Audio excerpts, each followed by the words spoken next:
Can Ripple beat the SEC? When will Ripple present new arguments in its defense? How much will XRP cost after the trial ends? We will answer these questions in today's video. In the meantime, subscribe to the channel and we're getting started. The cryptocurrency industry is keenly awaiting the conclusion of the Ripple v. Securities and Exchange Commission (SEC) legal case. The case has important ramifications for how digital assets will be handled in the United States, which has piqued the public's curiosity and spurred much conjecture.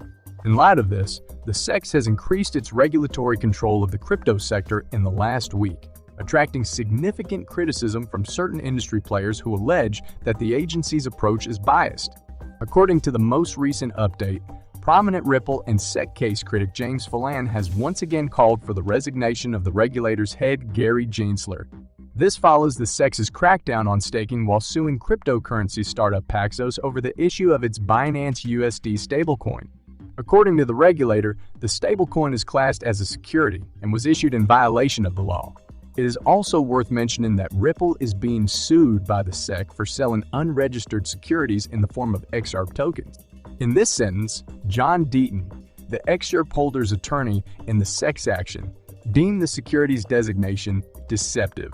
Gary Gansler and the SEC continue to concentrate on the token itself, labeling the overwhelming majority of cryptocurrencies as securities. The issue is that smart, important individuals, like Gansler, are spreading the misleading narrative that tokens are security. Deaton also praised Coinbase CEO Brian Armstrong for declaring that staking services on the platform are not securities. Meanwhile, Deaton has joined another Ripple class action complaint in which investors accuse the business and its CEO, Brad Garlinghouse, of marketing XRP as an unregistered asset and demand monetary compensation for their losses. The plaintiffs have also demanded that XRP be classified as a security by the court. Deaton has filed an amicus brief in the case.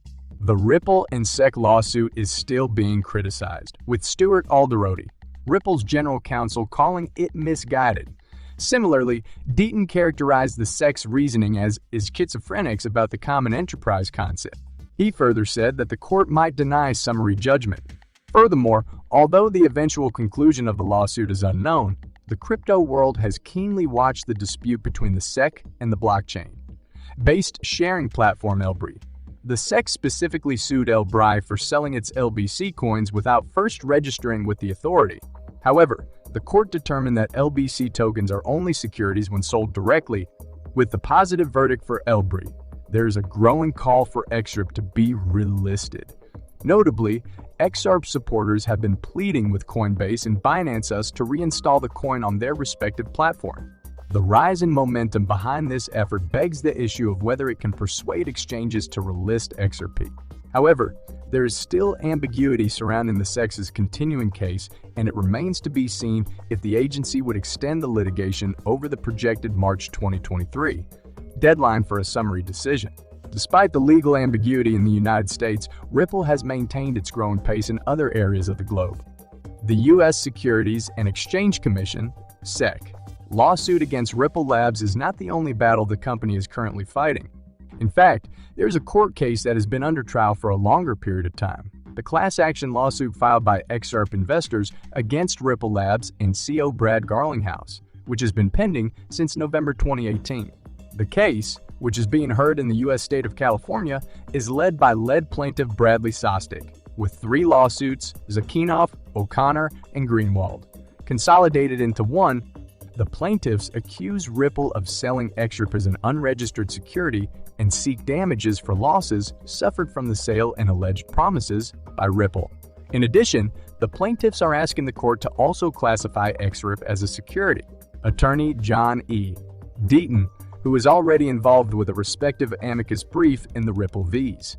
SEC and Elbri vs. SEC cases, is now getting involved in this case as well. As prominent criminal defense attorney James Phelan writes in a series of tweets, Deaton is filing an amicus brief in Zakinoff vs. Ripple. Phelan writes that the proposed class would include XRP holders around the world, including the 75,890 holders in the SEC case who have joined Ripple's arguments and disagree with the plaintiffs in Zakinoff, saying that XRP is not a security. Moreover, The proposed class action is not limited to direct sales by Ripple, but extends to all sales of XRP, including secondary sales and international sales in countries where the token has already been classified as not a security. Deaton argues in his motion that the court should not certify the class because of these conflicts and because there are only a small number of holders who claim that Sharpie is an unregistered security, while vastly more token holders worldwide claim that it is not. Just added to our document library, order granting John Dayton-owned admission pro hacks, vice representing XRP holders in U.S. District Court for Northern District of K in Ripple Labs into litigation. Link to order. Fred Rispoli, also an attorney from the community, commented on Deaton's move with applause, saying, "Being familiar with class actions, the class certification battle is the most important fight in these types of cases. John coming in here in this capacity is a real kick in the balls top." Plaintiff's counsel, and I don't disagree with John, but the ball kick cannot be overstated. For his part, Deaton commented on Filan's announcement on Twitter, saying, "Whether it's the SEC or a plaintiff's attorney, making the absurd argument that secondary market transactions of a token are also securities simply beat it may have been previously offered or sold in a way that violated Section 5 of the Securities Act. I'll see you in court." Ripple's A22, David Schwartz, has become a Twitter star. In a tweet yesterday, the Ripple executive and XRP ledger creator made a comment about peeing in a pool, provoking the backlash. "I was assured that as long as nobody is particularly close to you in a pool full of people, nobody would know that you did," Schwartz writes. "I realize now that this only applies if you're in the pool." The crypto and XRP communities have reacted in force to the amusing tweet. A few Twitter users thought that the Ripple executive's comments may have some hidden meaning. As a consequence, efforts have been made to create ties to liquidity sources. Unfortunately, no such evident relationships seem to exist. It should be noted that, as previously stated, XRP Ledger developers are now testing a native automated market maker, AM. Schwartz believes that the AM's qualities, such as the ability to provide single-side liquidity supply, distinguish it from other comparable products. Those who thought the joke amusing but could not see any deeper meaning uploaded tales and memes in response. Nonetheless, the tweet has received appreciation from an unexpected source, Cardano developer Charles Hoskinson. It's also worth noting that Hoskinson's relationship with the XRP community is strained. Notably, he has previously clashed with the community over statements he made about the alleged Ripple settlement date and comments he made concerning the relationship between officials at the U.S. Securities and Exchange Commission and Ethereum. Hoskinson said in December that he would no longer be making remarks on the matter due to the toxic and petty attitude of the XRP community. Furthermore, he said that he had no qualms about terminating relations with the community since XRP had no technical or financial value. Ripple to David Schwartz and Bitcoin supporter Demester recently had a Twitter dispute over whether Ethereum, ETH, was preferable than Microsoft. Miss Thief's shares. Demester initiated the debate with a tweet on the Howey test, a legal criteria for establishing whether or not an investment is a security.